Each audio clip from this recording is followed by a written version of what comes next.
Workshop: ¿Cómo publicar en revistas de alto impacto? Buen día con todos y todas, espero que se encuentren muy bien. A nombre de la Fundación Ecuador Crece Contigo y de nuestras universidades aliadas, la Universidad San Francisco y la Universidad Internacional SEC, les damos la más cordial bienvenida al workshop Cómo publicar en revistas de alto impacto. Este evento tiene el objetivo de fortalecer las capacidades de publicación científica en salud pública con énfasis en salud materno-infantil, a través del intercambio de experiencias de investigaciones que han incidido en las políticas públicas y la introducción práctica al proceso editorial en The Lancet Regional Health Americas. Agradecemos a los asistentes por su puntualidad y participación. Mi nombre es Jairo Rivera, soy consultor de la Fundación y estaré haciendo el rol de moderador. Este evento marca el inicio de una serie de actividades encaminadas a fortalecer el trabajo del Centro de Análisis y Seguimiento de la DCI, como un espacio de análisis permanente y generación de evidencia para la toma de decisiones. Para dar la bienvenida a este evento, recibamos al economista Erwin Ronquillo, director ejecutivo de la Fundación.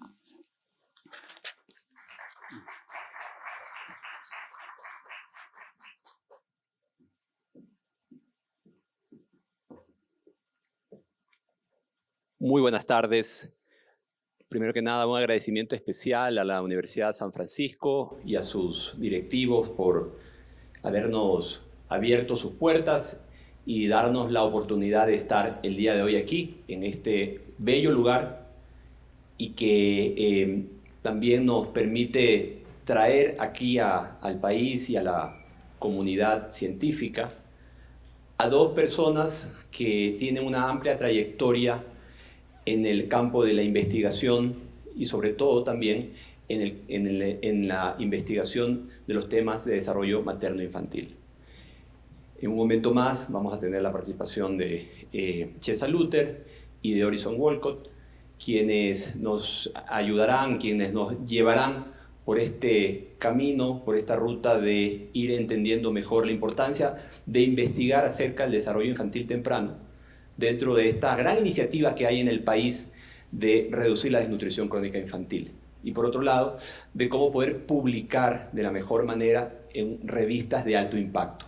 Esto es fundamental porque es lo que va a permitir que esta política pública, que es ciertamente naciente en el sentido de que tiene todavía muy pocos años, requiere del esfuerzo local, del esfuerzo ecuatoriano, de poder dedicarnos a entender mejor qué está sucediendo con la desnutrición en nuestro país. Hay muchas hipótesis, hay muchas dudas, hay muchos mitos alrededor de qué está sucediendo en nuestro país, y esto realmente ahí está la importancia de por qué enfocarnos en la investigación. Esta es una iniciativa del expresidente Guillermo Lasso, que creó esta fundación que con una visión de largo plazo y un compromiso con la causa de reducción de la desnutrición crónica infantil. Hace más de un año ya, digamos, dio el puntapié inicial a esta iniciativa, y de ahí nació el observatorio que se conoce como el Centro de Análisis y Seguimiento de la DCI, que tiene varios retos y se ha propuesto varios logros hacia adelante. Uno de ellos es justamente crear una red académica a la cual pronto también les daremos un poco más de información acerca de cómo involucrarnos. Así que les agradezco a todos y cada uno de ustedes por darse el tiempo también de estar aquí, de conocer acerca del trabajo del Centro de Análisis y Seguimiento, de poder escuchar a nuestros ponentes y de esa manera ir contribuyendo en esta causa, que es una causa donde todos estamos involucrados. Reducir la desnutrición crónica infantil es mandatorio en nuestro país si queremos que en el futuro podamos tener una sociedad sobre todo menos desigual. Así que les reitero la bienvenida el día de hoy y le damos la palabra a quién sigue. Seguimos a Jimena. Pero bueno, no le voy a quitar el trabajo a Jairo, quien nos va a ir dando la pauta de cómo se va a desarrollar el evento. Muchísimas gracias. Agradecemos al economista Erwin Ronquillo, director ejecutivo de la Fundación Ecuador Crece Contigo. Ahora el workshop tiene el objetivo, ¿no?, de fortalecer las capacidades hacia investigación para publicar en revistas de alto impacto, enfocándonos en salud materno-infantil. Las metodologías de investigación en salud generan evidencia para la toma de decisiones en política pública. Incluyen enfoques cualitativos, cuantitativos y diseños mixtos. Demandan rigor metodológico, medidas válidas, ética y análisis. Nuestra primera expositora abordará la temática las metodologías de investigación en salud y aplicaciones. Recibamos a Jimena Garzón, decana de la Facultad de Salud Pública de la Universidad San Francisco y miembro del directorio de la Fundación Ecuador Crece Contigo. Valga la pena decir que luego de la presentación de la doctora Garzón daremos un espacio de 5 minutos para preguntas. Bienvenida, Jimena.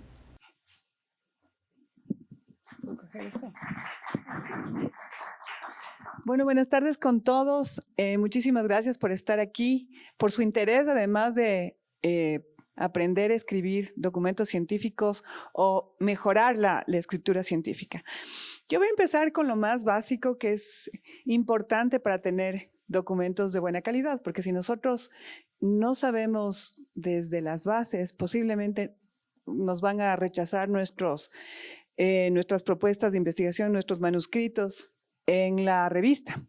Entonces, gracias. Entonces vamos a empezar desde lo más básico, ¿no es cierto?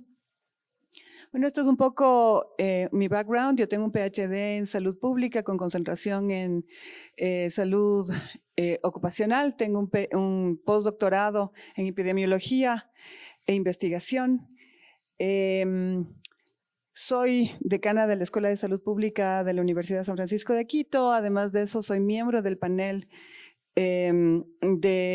el Technical Advisory Panel del Pandemic Fund del Banco Mundial, y soy también parte de CUGH, del Consorcio de Universidades por la Salud Global. Y entonces, cuando nosotros vamos a investigar, en este caso, temas acerca de la salud materno-infantil, nos ponemos a pensar, primero, ¿qué es lo que nosotros queremos estudiar? ¿Cómo escogemos nuestro diseño de estudio? Entonces, para nosotros poder determinar cuál es el diseño de estudio que nosotros queremos, tenemos que generar preguntas de investigación, objetivos de investigación y a partir de eso, nuestras hipótesis. Entonces, todo depende de la hipótesis que nosotros generemos para poder determinar qué tipo de estudio vamos a realizar. Y entonces, como les digo, lo primero que hacemos es determinar cuál es la hipótesis, ¿no es cierto? ¿Qué es lo que nosotros pensamos que está causando una enfermedad o un problema de la salud?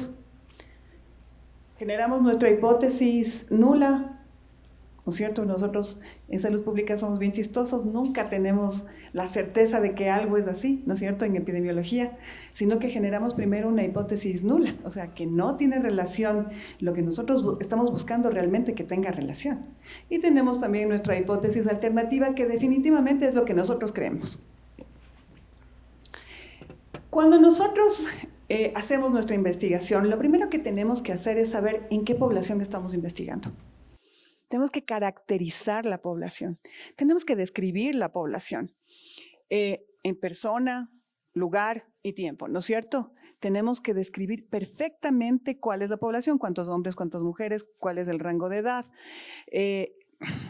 las características, toman, fuman, están embarazadas, o sea, todo lo que nosotros queramos de la población que vamos a estudiar. También tenemos que caracterizar el efecto. Y esto es extremadamente importante. ¿Qué estamos estudiando? Vamos a estudiar la desnutrición crónica infantil. ¿Qué es la desnutrición crónica infantil? ¿Qué es lo que considero yo que es la desnutrición crónica infantil? Y lo tengo que escribir. Porque acuérdense que nosotros no escribimos nuestros artículos científicos para nosotros, sino para la gente.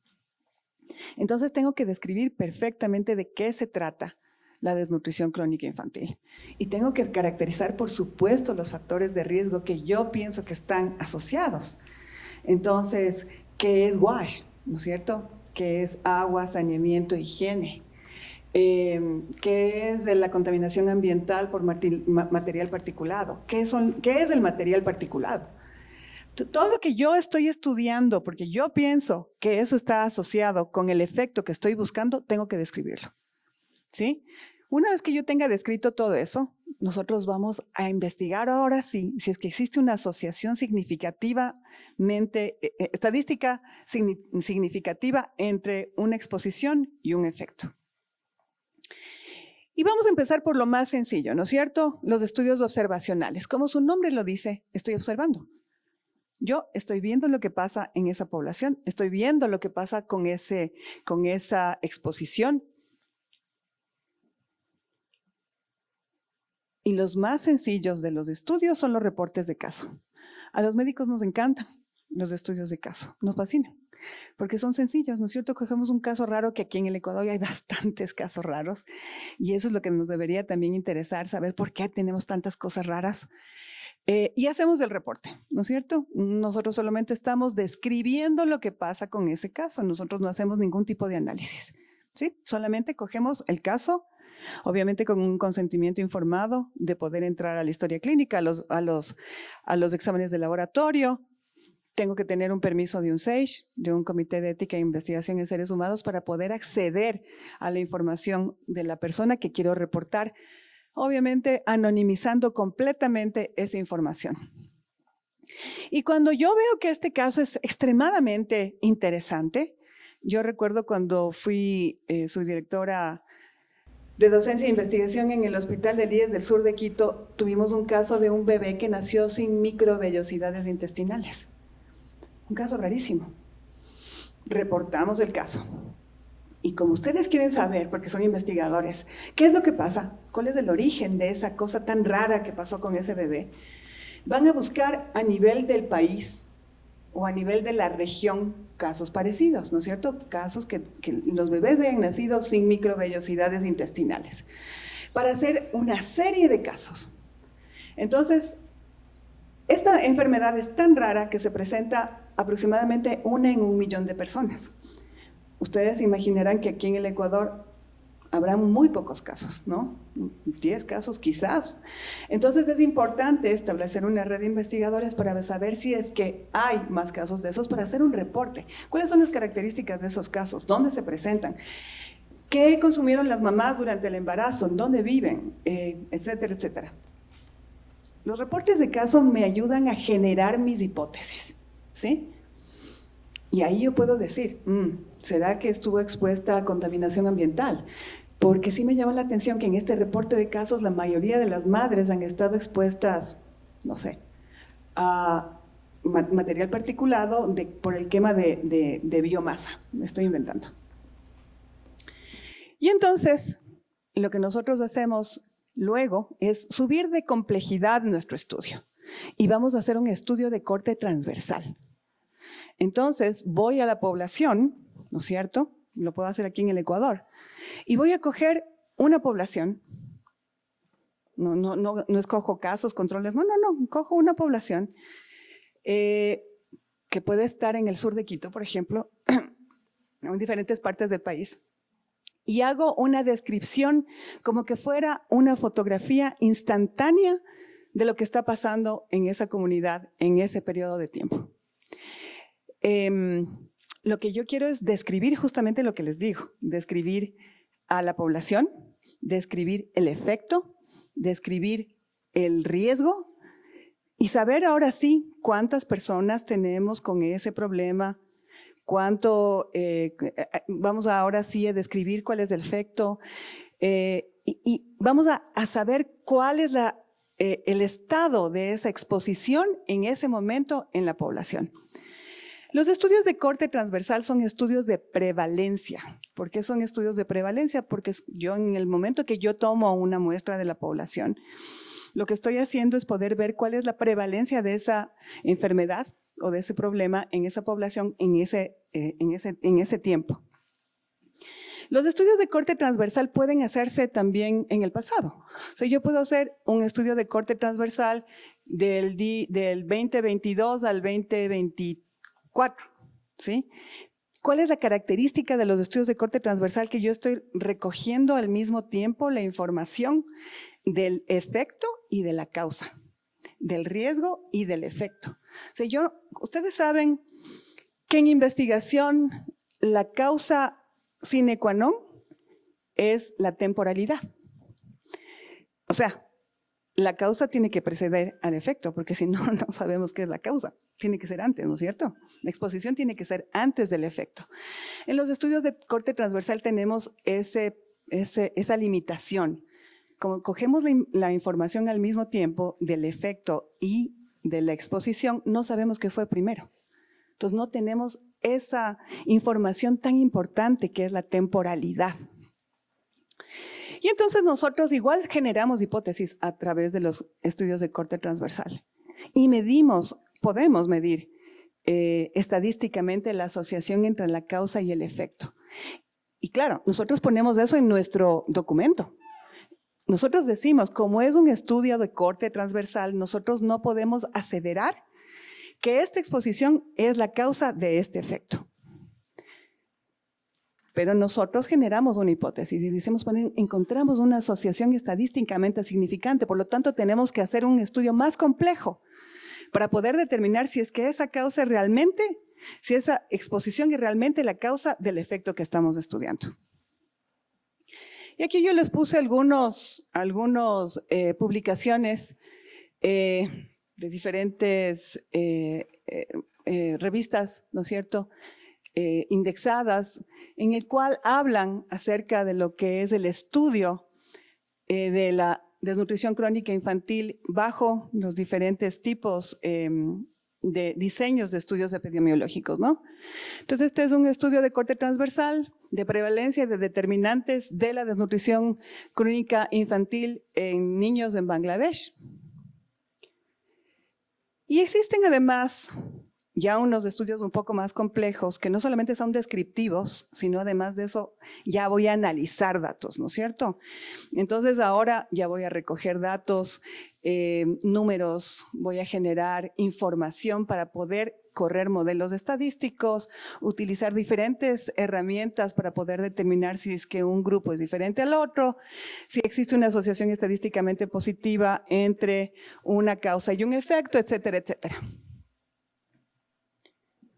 Y entonces, cuando yo hago estos estudios que son un poquito más complejos, lo que busco es que la asociación entre una exposición y un efecto sea matemáticamente positiva, que exista esa asociación.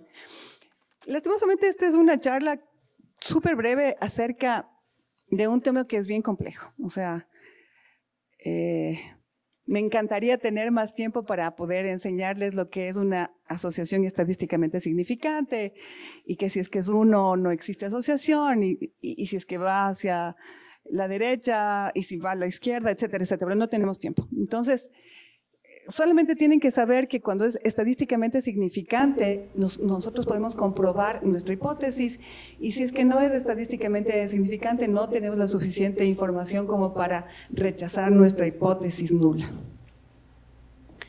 Y entonces, si vamos un poquito más allá y hablamos acerca de unos estudios que son un poco más complejos y que son ideales además para estudiar enfermedades raras, tenemos el diseño de caso control. Yo soy profesora de epidemiología y sé que es complicado muchas veces asimilar todo lo que digo en tan corto tiempo, porque se confunde. Pero es súper importante. Es importante que uno pueda relacionar los conceptos para poder hacer un buen protocolo y una buena investigación. Cuando yo estudio enfermedades raras, como el caso del bebé que nació con falta de microvellosidades intestinales, que es un caso tan raro, este es el perfecto diseño de estudio para poder estudiar ese tipo de casos. Por eso se llama estudio de caso control, porque empiezo por los casos. Entonces, yo tomo el caso de este bebé que nació en el Quito Sur y busco en el país otros casos similares, busco en la región otros casos similares, porque quizás no tenga más casos. Y entonces, a partir de esta búsqueda de los casos, porque me interesa saber cuál es la causa de esa enfermedad, voy a buscar controles, ¿sí? Ahora, cuando yo hablo del diseño de caso control, es un estudio retrospectivo, ¿no es cierto? Porque aquí tengo el caso, ya tengo la enfermedad. Y voy a buscar al pasado del paciente, en el caso de estos bebés, incluso en la salud de su madre, ¿a qué estuvieron expuestas? ¿A qué estuvieron expuestas las mamás? ¿A qué estuvieron expuestos los bebés? Y les voy a contar un caso que es súper anecdótico en epidemiología. Hubo un brote de cáncer vaginal en adolescentes en los Estados Unidos. Niñas de 15 a 17 años que desarrollaron cáncer vaginal.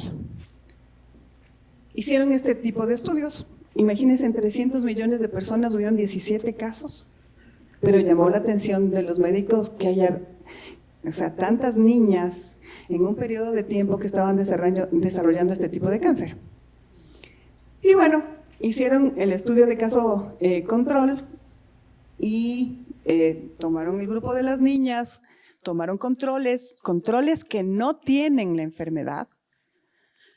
Y esto es importante decir, los controles no es que son completamente sanos, pueden tener otro tipo de enfermedades, pueden haber tenido asma, pueden haber tenido migraña, pueden haber tenido dermatitis tópica, pero no pueden tener la enfermedad que ustedes están investigando, porque si no, se van a confundir. Entonces, por cada niña, ¿no es cierto?, buscaron controles que eran sanos, que no tenían esa enfermedad, que eran sanas. Y nuestra labor como investigadores es poder determinar cuáles son las exposiciones a las que estuvieron sujetas las madres o las niñas, ¿sí?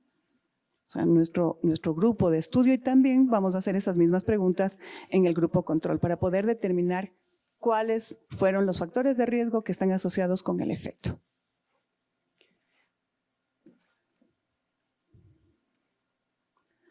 Como les decía, los estudios de caso control son diseños observacionales analíticos, porque ya estamos analizando información recolectada, datos, y vamos a hacer análisis estadísticos.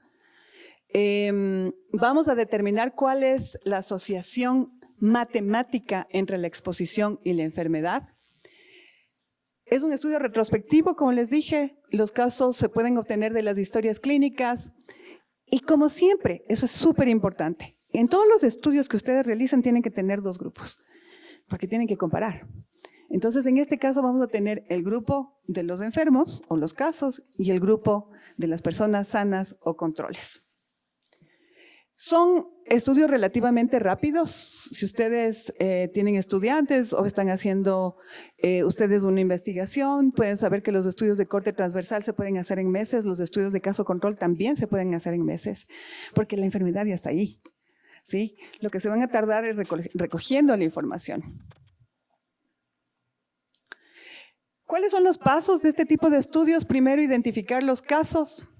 Después, los controles. Los controles tienen que ser idénticos a los casos, con excepción a que no tienen la enfermedad. Es decir, si ustedes están haciendo el estudio de los bebés sin microvellosidades intestinales, tienen que estudiar bebés, ¿no es cierto?, como controles. Tienen que reclutar bebés de la misma edad, del mismo sexo, que vengan de un hogar parecido, que vivan en un lugar parecido. Es decir, los controles tienen que ser lo más parecido a los casos, con excepción de que no tienen la enfermedad. Van ustedes a clasificarles, ¿no es cierto?, a los casos que ustedes encuentren como expuestos o no expuestos, una vez que ustedes ya hayan levantado la información acerca de las exposiciones. Entonces, digamos que en los niños con microvellosidades intestinales alteradas, ustedes ven que unas mamás estaban expuestas a cigarrillo, otras no, clasifican así. Unos están expuestos a alcohol, otros no estaban expuestos a alcohol. Unos viven en el sur de Quito y consumen el agua del Machángara y otros no. Entonces van clasificando a los casos como expuestos y no expuestos, y a los controles también les clasifican como expuestos y no expuestos. Se ha determinado estadísticamente que uno puede tener entre 4 y 5 controles por cada caso. No sirve de nada inflar una muestra estadística con más controles porque no tenemos mejor efecto. Cuando yo hablo de inflar la muestra, me estoy refiriendo a que como tengo tan poquitos casos, yo no voy a tener significancia estadística. Quizás es tan poquito el poder estadístico que estoy generando que no voy a encontrar asociaciones. Entonces tengo que aumentar ese poder estadístico con el tamaño de la muestra. Entonces yo aumento la cantidad de población en la que estoy haciendo el estudio con controles, pero no puedo tener más de 4 o 5 porque no sirve de nada. Estoy desperdiciando recursos y la verdad es que no tengo ningún impacto positivo en los análisis que yo haga. Solo para su información, esta es una tabla 2x2 o tabla de contingencia que yo les digo a mis estudiantes que es como la navaja de MacGyver para los epidemiólogos. ¿Saben quién es MacGyver? Ok, entonces esta es nuestra MacGyver, just in case. Solamente para que ustedes sepan, esto utilizamos para todo, ¿no es cierto? Esta es nuestra herramienta más valiosa. Y entonces nosotros en los análisis de un estudio caso control vamos a estudiar el odds ratio, OR, o, por ahí están mis estudiantes, ¿cómo se llama? ¿En español? Muy bien, razón de momios en español, más conocido como OR. Los estudios de cohorte, como su nombre lo dice, en cambio empezamos con grupos de personas que no tienen la enfermedad. Son grupos de personas de la comunidad, ¿sí? Pero ahí en cambio vamos a ver este grupo a qué está expuesto. Nosotros tenemos el interés de saber cuál es el efecto de una exposición. Entonces, los estudios de cohorte son más complejos, pueden durar décadas para poder ir determinando qué van desarrollando esas personas de esa cohorte a lo largo de los años. Entonces, los estudios de cohorte sirven para ver cuál es el efecto de una exposición. Vamos a hablar de las vacunas COVID, ¿no es cierto? Nosotros estamos dentro de un estudio de cohorte, todos nosotros. Fue la fase 4 más grande que ha visto la historia de la humanidad. Y por supuesto que los epidemiólogos siguen recogiendo los efectos que pueden presentarse en la población vacunada. Estos estudios pueden durar décadas. Y eso pasa con el estudio de Framingham y otros estudios que se han hecho en los Estados Unidos y en Europa y en muchos otros lugares del mundo para poder determinar qué pasa con la exposición al cigarrillo, qué pasa con la exposición al alcohol, qué pasa con la exposición a la marihuana, qué pasa con la exposición a los vapeadores, qué pasa con la exposición a los celulares, a las ondas electromagnéticas de los celulares. ¿Qué pasa con la exposición a los medicamentos? A cualquier medicamento. Ustedes recién se habrán enterado que sacaron del mercado la ranitidina. ¿Se acuerdan que sacaron del mercado la ranitidina? Yo me acuerdo que me tomaba un Taural o un Santa cada vez que me ardía el estómago y era mano de Dios. Pues esos medicamentos siguen en fase de investigación observacional para poder determinar sus efectos negativos. Y si encuentran evidencia científica de que esa exposición en una cohorte causa efectos negativos, pues lo sacan del mercado. Eso es lo que pasa con los estudios de cohorte. Los estudios de cohorte son poblaciones, unos expuestos a la exposición que yo quiero estudiar y otros que no están expuestos, ¿sí?, a esa exposición. Y los voy siguiendo a lo largo del tiempo para poder determinar qué van presentando a lo largo, cuáles son las enfermedades que van presentando a lo largo del tiempo. Los estudios de cohorte son estudios de incidencia, porque voy a ir viendo las enfermedades que se van presentando a lo largo del tiempo, las enfermedades incidentes. Es un estudio descriptivo, es observacional, pero analítico, porque yo también con esa información voy a poder determinar la asociación estadística entre una exposición y un efecto, ¿sí? Los participantes son elegidos a partir de la exposición qué población está expuesta, qué población no está expuesta, porque yo tengo que comparar con algo. ¿Cuáles son las enfermedades que se presentan en el grupo de expuestos comparados con las enfermedades que se presentan en el grupo de no expuestos? Esas enfermedades que se presentan en el grupo de expuestos, que no se presentan o se presentan en menor cantidad en el grupo de no expuestos, posiblemente están asociadas a la exposición que yo estoy estudiando. Los participantes son seguidos a lo largo del tiempo y ustedes ven que aquí yo puse prospectivo y retrospectivo.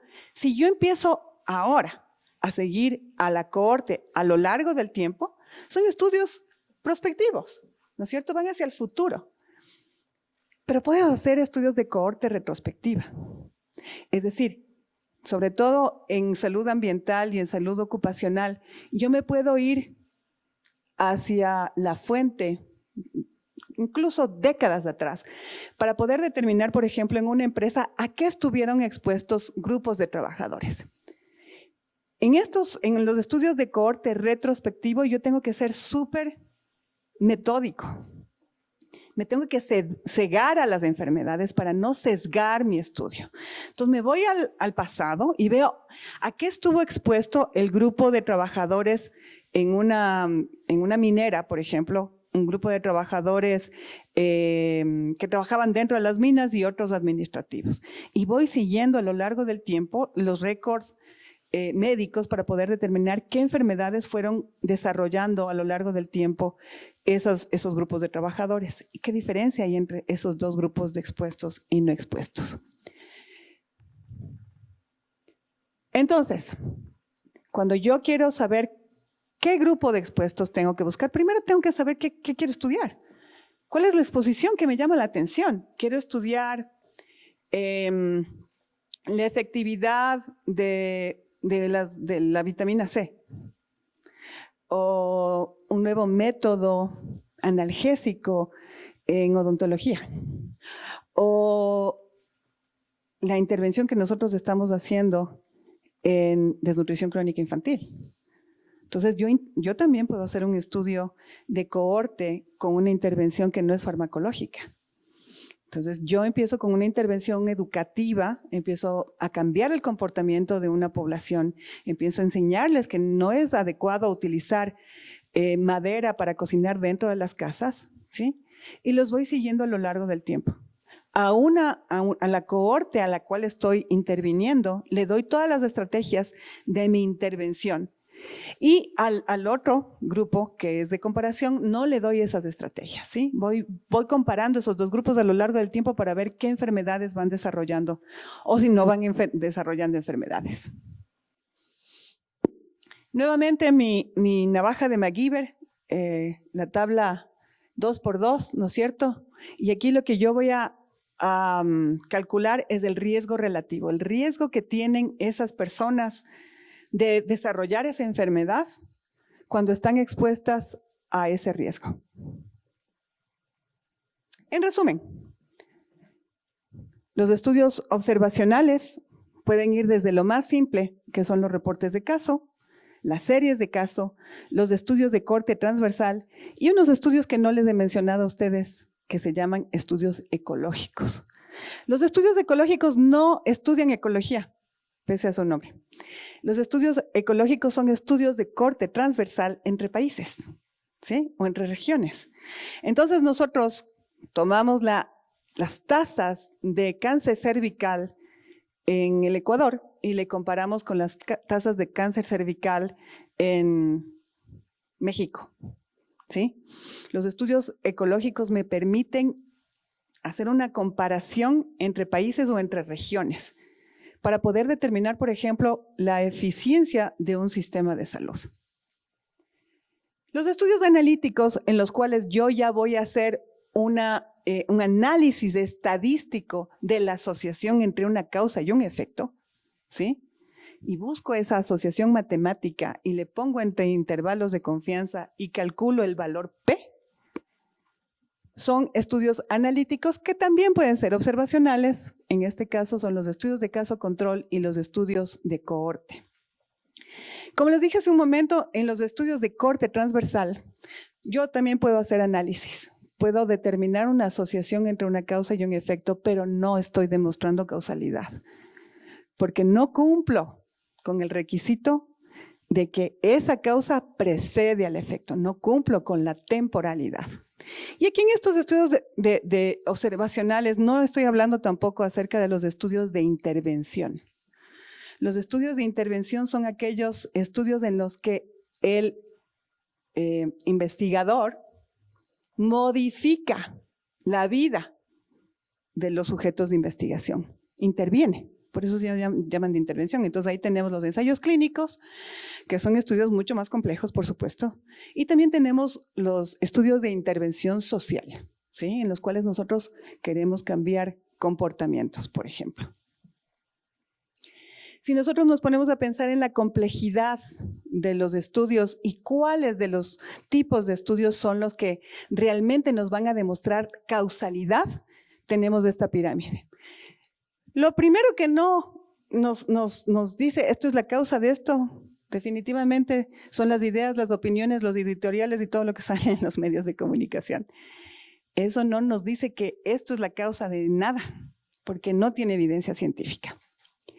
Luego tenemos los reportes de caso y las series de caso, los estudios de corte transversal, los estudios de caso control, los estudios de cohorte, que prácticamente los estudios de cohorte son la forma observacional de un estudio tan complejo como los ensayos clínicos. Tenemos los ensayos clínicos randomizados en los cuales, por supuesto, sabemos cuál es la causa, porque nosotros estamos dándoles la causa del efecto a nuestra cohorte de estudio, a nuestros grupos de estudio.